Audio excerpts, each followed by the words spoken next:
Today, what we got? Late start. Got family in because they're here and we're working on it. It's an '08 Altima. Like they all need a rack. There you go. I slated the whole day to do this because I don't feel like doing it as in quick. It's like to me, this is a 2-hour job. I'm gonna make it last. I'm wore out. It's Saturday morning and it's like 9 o'clock. And I'm normally, y'all don't see sun when I get started. If you some of my videos, because I generally get started before the sun comes up. But long week, I slept in to like 7:30. So let's get all this moved around and we'll get started. It's an easy job. We get up in the air, take the column loose, you got your outer tie rods, you got the retaining bolts for it, and it's got lines like they all do. This is only this first Altima I've done. Well, I've done stanzas and stuff, but that dates me right there. But it's first Altima I've done. So I look through the wheels, it don't look hard. It ain't nothing compared to that 2011 Buick back there. Yeah, I don't think I had my channel on at the time, but I think I said 2010 or 2011 Buick something. Can't even remember. It's another one of my boys' cars. Put 3 racks in that. It leaked on the first one, and no, it had hard turning to one side.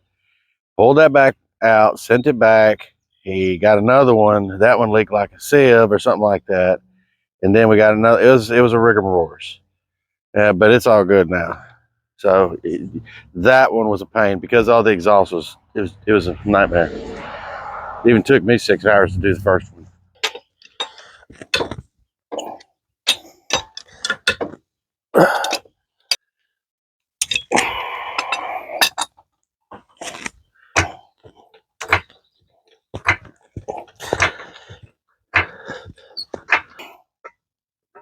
Oh.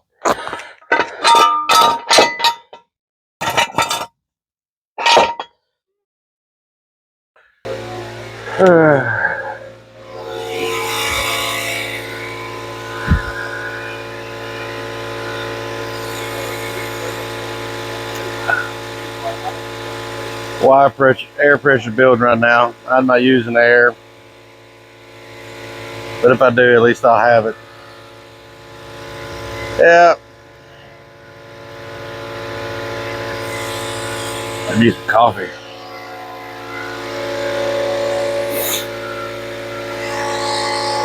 See another guy running around. That's one of my boys. It's his and his wife's. So let me unbox this rack, make sure it's the right one. It does look like it, but I was hoping it'd come with the pressure jobber on it. Oh well, we'll change that out. We'll roll under and take a look after we get the tires off.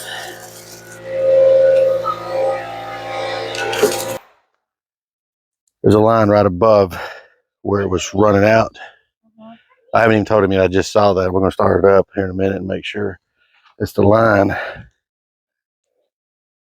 I can't tell. I'll start up here in a minute.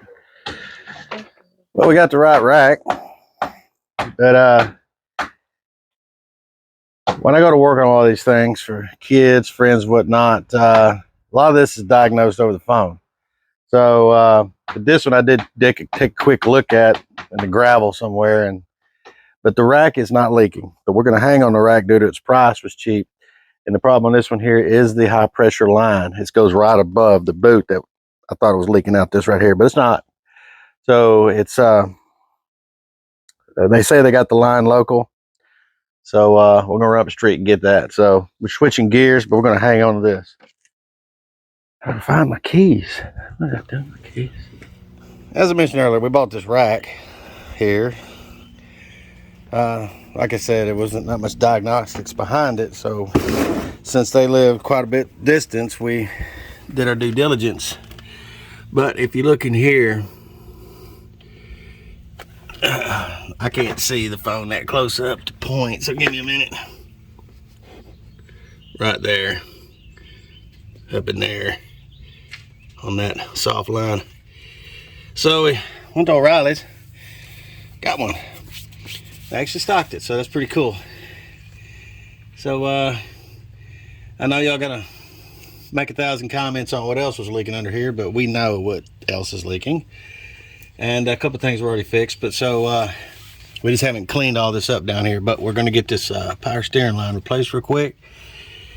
It just connects right there, and it connects up here on this banjo up here. There's a banjo, trust me. So really can't get a camera in here for anything, so I'll try something. I don't know, we'll see. It's probably one of these videos gonna get a lot of editing. There it is out right there. As you can see, the switch, because the weather pack just was hard and you couldn't get it off, so I'm gonna have to repair that.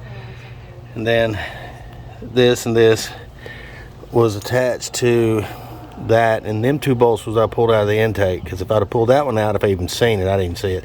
I'm not even gonna mess with all that. It's going back on, but it's going on, of course, how I took it off. So that's gonna be a pain in the butt, because you got to get the distance here just right before you clamp that in there, and yeah.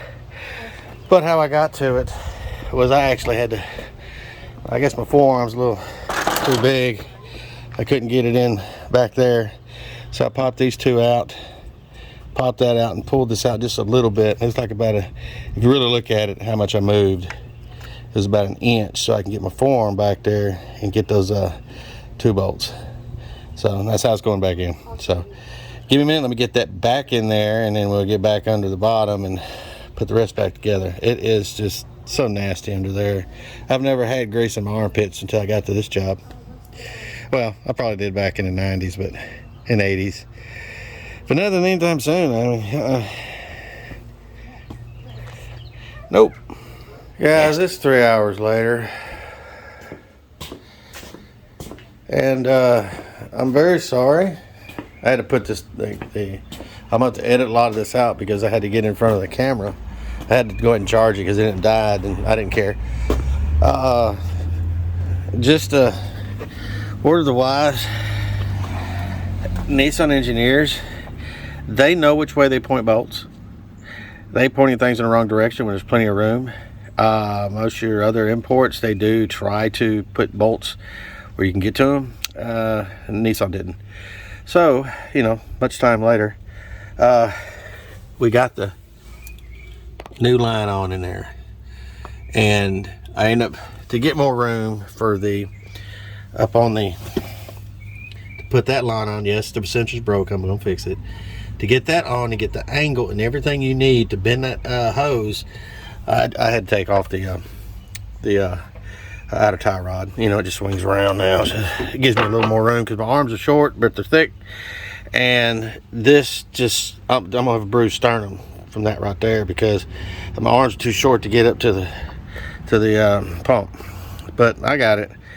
Everything's on except the sensor, and the line was a little shorter, so the bracket on the back of the intake that I spoke of, to get to that, what I did, I had to move the engine forward 1 inch. I think I mentioned this before. I pulled these 2 off, pulled that loose right there, pulled that. But one of the 2 bolts did not go in because the hose won't go up enough to pull it. So and then you got to have some slop. So it's got 1. That's sorry, it's called aftermarket. So yeah, you can just drop that right there. Yeah. Having my daughter-in-law's bring me some Dawn because this thing is straight up nasty, and I've wiped almost everything off. Now I got to clean up a little bit. All I got to do is fix that sensor. There we go.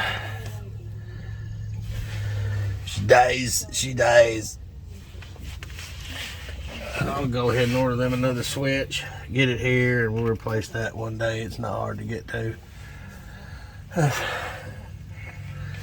But I'll hold it there.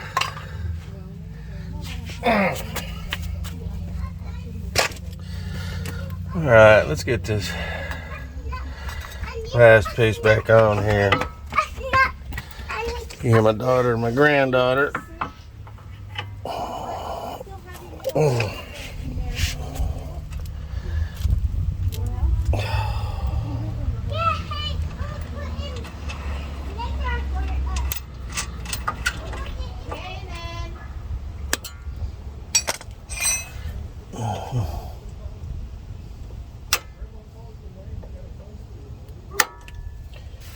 You know, I'd slowly go from lock to lock.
Well, as y'all can tell, we got the hose replaced. We took it out in the yard and washed everything off best we could. We took it for a test drive and he was hitting it and it had no power steering. We walked under here, there's plenty of fluid, no whining, and I think you know what we did. If your second answer was we got water on the belt and it wasn't squealing or anything, your answer is right. I got in it, pumped it a couple times, 5,000 RPM, hit it like that, and it cleared up real quick. So it did really good. So we kept the rack because it's going to fail. This is a Nissan. So we're going to put that in storage. But please like, subscribe. This is going to be heavily edited because if you see grandkids running around and my child running around and family, I don't like them in the video, especially my kids. So y'all have a blessed weekend. This was supposed to be a much longer video because the rack and all, but it wasn't. So God bless. Get that shower.